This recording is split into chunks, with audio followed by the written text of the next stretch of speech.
My name is Jerry Yellin. I was a captain in the Army Air Corps, and I flew P-51s off of Iwo Jima, starting on March 7th, 1945, when the Marines took enough land around the first dirt airstrip.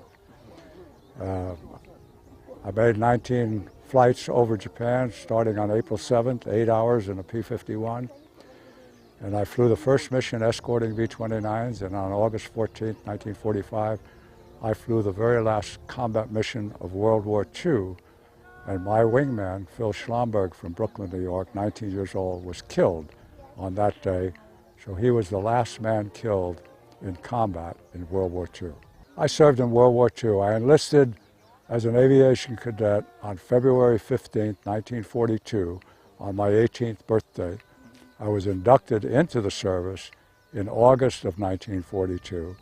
And I graduated from flying school with 10 hours in a P-40 in August of 1943, was shipped overseas to Hawaii to get 50 more hours in a P-40, but I joined the 78th Fighter Squadron, and I stayed in the 78th right through the war. Flying for your country and flying in combat against an enemy is probably the high point of our life, because we were all young. 10% of the nation served in uniform.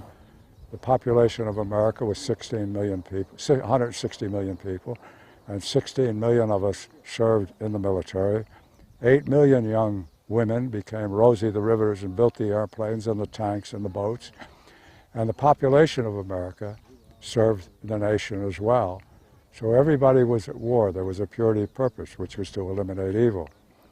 And we did that. All of us. So the highlight of my life was serving my country in time of war. Well, this is the 70th anniversary of the end of the war, the end of World War II. My wingman, Phil Schlomberg, had an older brother who is now gone, who changed, his name was Michael. Michael had a daughter by the name of Melanie, and the daughter married a Dutch architect by the name of Johansson. And her daughter is Scarlett Johansson, the movie star. And I know that family.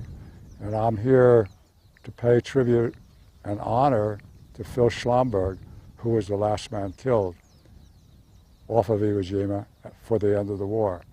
And this completes a circle for me. It's a healing day for me, thinking back of all the people and all the things that we did then that we're not doing now.